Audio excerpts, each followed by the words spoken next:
What's up guys, Perry from Rockville here, and today I'm going to show you how to set up the master slave function with your ROCKSTRIP 252. Now say you wanted to have control over multiple lights but you didn't want to set up a DMX controller, you can always use the master slave function. So the first thing I'm going to want to do is choose which light I want to have as the master light, so I'm going to go with this guy back here.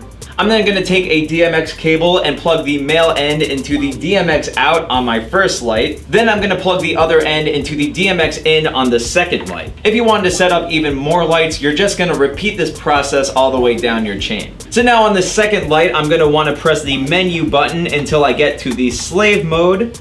Then I can press enter and select any of the 4 slave modes available. But for today, I'm going to go with slave mode 1. So now all I have to do is go to the master light and set it to any mode or color, and then you'll see the slave light start to follow, letting us know the setup works. From here, you can always change the settings on your master light to a different mode, change it to a different speed, change it to a different color, and then the slave light will automatically follow whatever the master light does. So hopefully this showed you guys how easy it is to set up the master slave function with your ROCKSTRIP 252. But of course, if you have any questions, comments, or concerns, feel free to reach out to our customer support team through phone or email. As always, I'm Perry from Rockville, and we'll see you guys next time.